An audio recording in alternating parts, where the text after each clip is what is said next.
friends, this is Arnika and welcome to Study with NV sir. हम लोग कक्षा 12 के फिजिक्स की इस क्लास में आज हम लोग एक नए चैप्टर का क्या करेंगे, श्री गणेश, जो कि हमारा दूसरा चैप्टर है। क्या है? विद्युत फ्लक्स एवं गॉस का प्रमेय। दूसरा चैप्टर आज हम लोग पढ़ेंगे कि विद्युत फ्लक्स एवं गॉस का प्रमेय। तो चलिए आइए देखते हैं बिना समय बर्बाद किए कि विद्युत फ्लक्स क्या होता है, क्योंकि पहले विद्युत फ्लक्स को जानेंगे, उसके बाद हम लोग गॉस के प्रमेय का निगमन करेंगे। तो विद्युत फ्लक्स जानने के लिए हम लोग क्या करेंगे, मान लेते हैं यहाँ पे कोई हमारा विद्युत क्षेत्र है, ठीक है। विद्युत क्षेत्र है यानी कि ये क्या है, विद्युत क्षेत्र हमको कैसे पता चलता है, विद्युत बल रेखाओं से पता चलता है, ठीक है। तो ये कोई क्या है, विद्युत क्षेत्र है। विद्युत क्षेत्र को हम लोग किससे प्रदर्शित करते हैं, ई से। विद्युत बल रेखाएं हमारी ऐसी गई हैं। ये क्या है, विद्युत क्षेत्र है। विद्युत क्षेत्र में हम लोगों ने क्या किया, किसी काल्पनिक पृष्ठ को ले लिया, ठीक। विद्युत क्षेत्र में स्थित किसी काल्पनिक पृष्ठ से, अब ये दिख रहा है कि काल्पनिक पृष्ठ से कितनी रेखाएं जा रही हैं, 1 2 3, ठीक। इनको हमने गिन लिया, यही हमारा क्या कहलाता है, विद्युत फ्लक्स। यानी कि विद्युत क्षेत्र में स्थित किसी काल्पनिक पृष्ठ से, काल्पनिक पृष्ठ जो हमने लिया, इससे गुजरने वाली विद्युत बल रेखाओं की संख्या को या माप को मापेंगे, तभी तो हम संख्या बताएंगे। तो यानी कि क्या हमने बताया, विद्युत क्षेत्र में स्थित किसी काल्पनिक पृष्ठ से होकर गुजरने वाली विद्युत बल रेखाओं की संख्या या माप को ही क्या कहते हैं हम लोग, विद्युत फ्लक्स कहते हैं, ठीक है। तो परिभाषा समझ में आया। यहाँ पे विद्युत, मान लेते हैं हम इस बड़े से काल्पनिक पृष्ठ का कोई छोटा सा हिस्सा ले लेते हैं, ठीक है।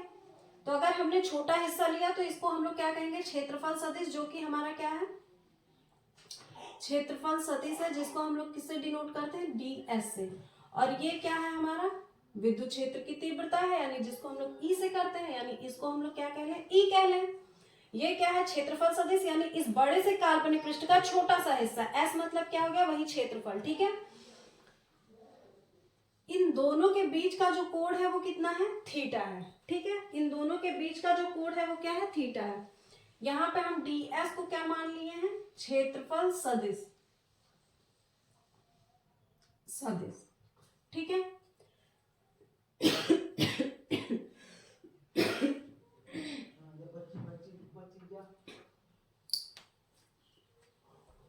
यहाँ पे लिख लेंगे कि थीटा क्या है, क्षेत्रफल सदिश। हमको दिख रहा है ना कि थीटा क्या है, क्षेत्रफल सदिश और विद्युत क्षेत्र के मध्य का कोण है। तो क्या लिखेंगे, क्षेत्रफल सदिश और विद्युत क्षेत्र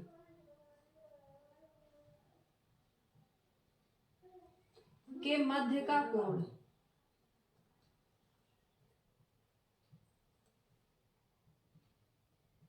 क्या है, थीटा है। तो पहले हम लोग परिभाषा लिखते हैं किसके, विद्युत फ्लक्स की, उसके बाद हम लोग आगे बढ़ते हैं। परिभाषा में हम लोग क्या लिखेंगे,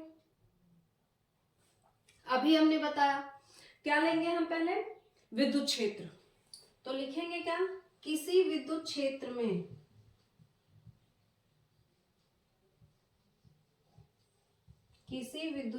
में स्थित किसी काल्पनिक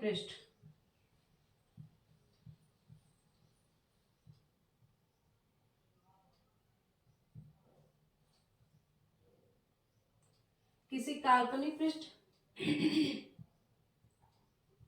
से होकर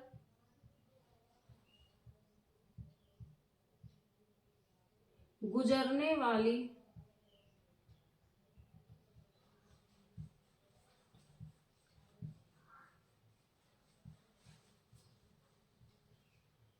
विद्युत बल रेखाओं की संख्या या माप को क्या कहते हैं, विद्युत फ्लक्स कहते हैं, ठीक है। आप लोग लाइन लगा के नहीं छोड़ेंगे, आप लोग पूरा करेंगे कि माप को क्या कहते हैं, विद्युत फ्लक्स कहते हैं, ठीक है। अब विद्युत फ्लक्स की बात हो गई, तो इसको प्रदर्शित करने के लिए कोई ना कोई क्या होगा, चिन्ह होगा। तो यहाँ पे हम लोग क्या लिखेंगे, इसे यानी किसे, विद्युत फ्लक्स को इसे फाई ई से प्रदर्शित करते हैं, इसे फाई ई से प्रदर्शित करते हैं, ठीक है। अब हमको मिल गया एक चिन्ह, अब हम हर जगह विद्युत फ्लक्स नहीं चिल्लाएंगे, हम क्या कहेंगे फाई ई। तो अब फाई ई बराबर क्या होता है, E dot D S. D S मतलब क्या, जो छोटा सा हमारा क्षेत्रफल सदिश था, और इसका हम लोग क्या कर देंगे, समाकलन कर देंगे, तो क्या निकल जाएगा हमारा, संपूर्ण पृष्ठ का क्या निकल जाएगा, विद्युत फ्लक्स निकल जाएगा, ठीक है। एक चीज आप लोग यहाँ पे देखेंगे कि अगर कहीं पे ए डॉट बी लिखा है तो उसको हम लोग क्या लिख देंगे, ए बी कॉस थीटा लिख देंगे। और अगर कहीं पे हम लोग क्या पढ़ेंगे कक्षा 11 में ए क्रॉस बी लिखा होता है तो उसका मतलब क्या होता है, ए बी साइन थीटा होता है। तो फिलहाल हमको मतलब किससे है, डॉट से, यानी कि ए डॉट बी मतलब अगर ए बी कॉस थीटा होता है तो ई डॉट डी एस का मतलब क्या हो जाएगा, E D S cos theta हो जाएगा। यानी इसको हम लोग क्या लिखेंगे, E D S cos theta, ठीक। समाकलन हमको किसका करना है, डीएस का एस के सापेक्ष करना होता है। तो यानी कि ई जो है वो कांस्टेंट बाहर निकल आएगा, कॉस थीटा भी कहाँ बाहर निकल आएगा, यानी कि बचेगा क्या, डीएस।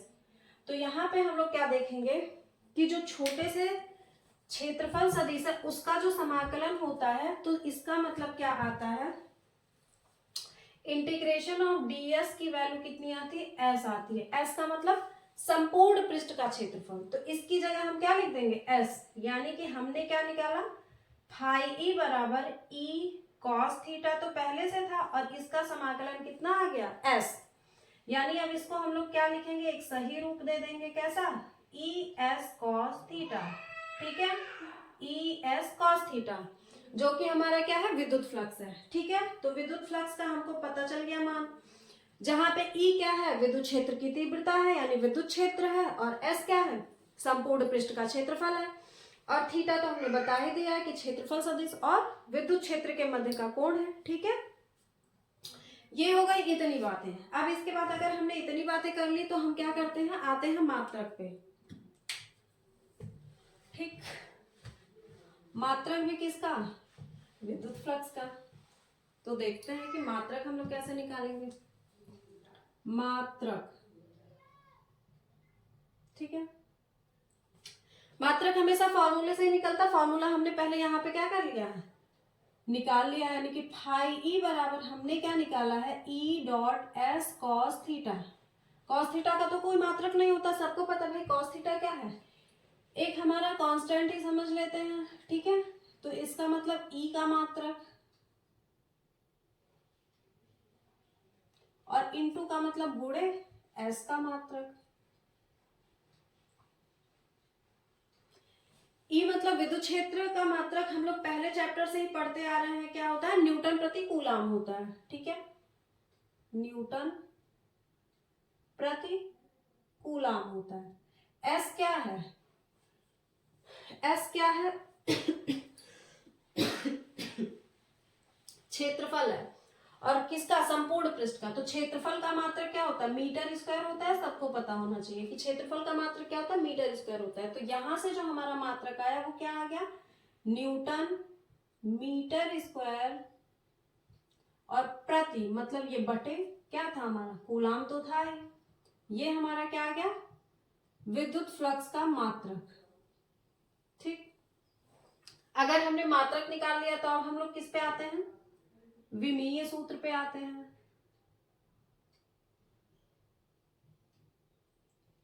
विमीय सूत्र, सूत्र से क्या निकलता है मात्रक, और मात्रक से क्या निकलता है विमीय सूत्र। तो विमीय सूत्र पे आते हैं तो क्या होता है, न्यूटन किसका मात्रक होता है, बल का, और यहाँ पे क्या है, मीटर स्क्वायर, और बटे क्या है, कूलाम है, ठीक है। हम सबको पता है न्यूटन जो होता है ये किसका मात्रक था, बल का, यानी कि यहाँ पे हम लोग क्या लिखेंगे, बल की बीमा, जो कि कितनी होती है, एम एल टी पे -2 होती है। मीटर स्क्वायर की बीमा क्या हो जाएगी, मीटर मतलब एल, और इसकी बीमा जब मीटर का स्क्वायर है तो क्या हो जाएगी, एल स्क्वायर हो जाएगी, ठीक है। कूलाम किसका मात्रक होता है, आवेश का, और आवेश की बीमा कितनी होती है, 80 होती है। हम ये सब पिछले चैप्टर में बता दिए हैं, ठीक है, इसलिए यहाँ पे ज्यादा समय नहीं लेना है।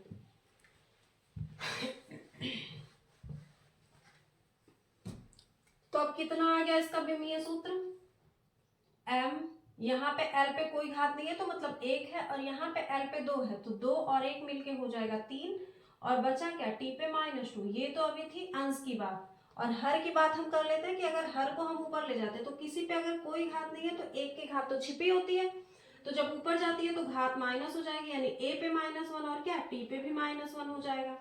अब सबको एक साथ कर लेते हैं। M पे कोई घात नहीं है तो 0 हम यहाँ पे लिखने का जो नहीं 0 नहीं, सॉरी M हो गया, और L यहाँ कहीं है नहीं है तो L³ हो गया। T तो यहाँ भी है यहाँ भी है, यहाँ पे भी माइनस और यहाँ पे माइनस तो दोनों जुड़ेगा, 2 और 1 मिलके 3 हो जाएगा लेकिन चिन्ह के साथ, और A पे -1 तो है ही है। ठीक है, ये हमारा क्या आ गया, फाई ई का विमीय सूत्र आ गया, यानी कि विद्युत फ्लक्स का विमीय सूत्र हमारा क्या है, ML³ T पे -3 और A पे -1 हो गया।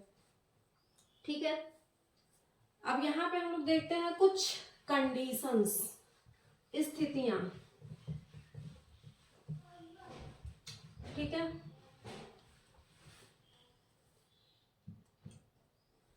नोट,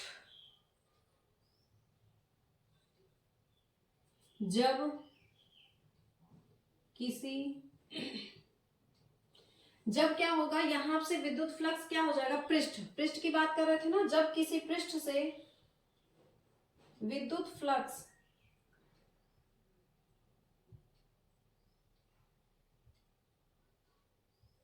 निर्गत होता है, निर्गत मतलब बाहर निकलता है, निर्गत होता है तो धनात्मक होता है, धनात्मक होता है। सेकंड पॉइंट लिख लेंगे, माना कि क्या था, ये कोई काल्पनिक पृष्ठ था। ठीक, इसी पृष्ठ की हम लोग यहाँ पे बात की है। इस पृष्ठ से यहाँ से क्या गई, बल रेखाएं गई, तो बल रेखाओं को हम लोगों ने क्या किया, गिना, तो वही हमारा विद्युत फ्लक्स हो गया। यानी कि जब विद्युत फ्लक्स को हमने काउंट कर लिया तो अब ये रेखाएं यहाँ से बाहर निकल रही हैं, तो अगर यहाँ से बाहर निकलेंगी तो उनका मान क्या होगा, धनात्मक होगा। लेकिन दूसरी कंडीशन में क्या है, ये विद्युत बल रेखाएं जब इसमें प्रवेश करती है, यानी कि इस पृष्ठ से पहले इनका मान क्या होता है, ऋणात्मक होता है। तो दूसरी कंडीशन में हमको यही लिखना है कि क्या, जब किसी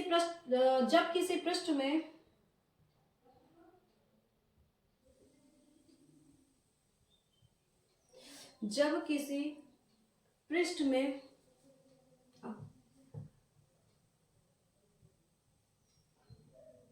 विद्युत फ्लक्स प्रवेश करता है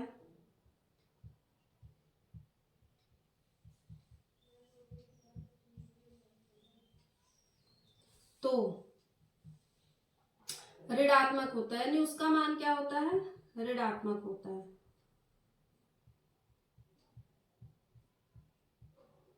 ठीक, यहाँ पे हमने बता दिया, कोई पृष्ठ था, अगर विद्युत बल रेखाएं यहाँ से गई तो जब बाहर निकलती हैं तो उनका मान क्या हो जाता है, धनात्मक, और इसमें एंट्री करने से पहले इनका मान क्या होता है, ऋणात्मक होता है। ठीक है, यानी कि जो सारी प्रोसेस होती है वो कहाँ पे होती है, यहीं बीच में। ठीक है, ये क्या था, हमारा विद्युत फ्लक्स था। विद्युत फ्लक्स की कुछ कंडीशन थे, विद्युत फ्लक्स का क्या निकला, यहाँ पे सूत्र निकला, विमीय सूत्र, और क्या, मात्रा। अब दो कंडीशंस और बचती हैं, विशेष स्थितियां, जिसको हम कह लें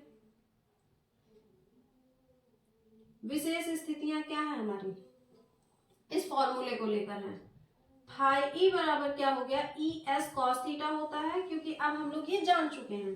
तो यदि यहाँ पे थीटा का जो मान है वो 0 डिग्री हो जाए तो फाई ई का मान क्या हो जाएगा, ई एस कॉस 0 डिग्री हो जाएगा। कॉस 0 डिग्री का मान क्या होता है, त्रिकोणमिति में आप लोगों ने खूब पढ़ा होगा। तो ई एस कॉस 0 का मान कितना होता है, 1 होता है। तो इसकी जगह पे हम क्या लिख देंगे, 1 लिख देंगे। यानी कि जो फाई ई का मान आ गया वो कितना आ गया, ई एस आ गया, जो कि क्या होता है, मैक्सिमम होता है, यानी कि सबसे अधिकतम जो फ्लक्स होता है वो यही होता है। ठीक है, अब दूसरी कंडीशन आती है, यदि अगर हम लोग क्या कर लें, थीटा का मान ले लें 90 डिग्री, तो जो विद्युत फ्लक्स हो जाएगा वो क्या हो जाएगा, ई एस कॉस 90 हो जाएगा। कॉस 90 का मान आप लोगों को अच्छे से पता है क्या होता है, 0 होता है। तो ई एस और इंटू कॉस 90 का मान 0, तो 0 में किसी का भी गुणा होता है तो क्या आएगा, 0। यानी कि यहाँ पे क्या हो जाएगा, अगर जो बल रेखाएं हैं यहाँ पे, ये पृष्ठ है हमारा, यहाँ पे अगर लंबवत है तो वहां पे जो विद्युत फ्लक्स होगा वो कितना होगा, शून्य होगा, यानी कि विद्युत बल रेखाएं जाएंगी ही नहीं, क्योंकि अगर विद्युत बल रेखाएं जाती तो हम उनको गिनते और वही हमारा फ्लक्स होता। तो जब फ्लक्स का मान 0 है, इसका मतलब विद्युत बल रेखाएं जाएंगी ही नहीं, मतलब नहीं गुजरेंगी उस काल्पनिक पृष्ठ से होकर। ठीक है, अब यदि तीसरी कंडीशन के लिए हम लोग को इसको क्या करना पड़ेगा, यहां से भगाना पड़ेगा।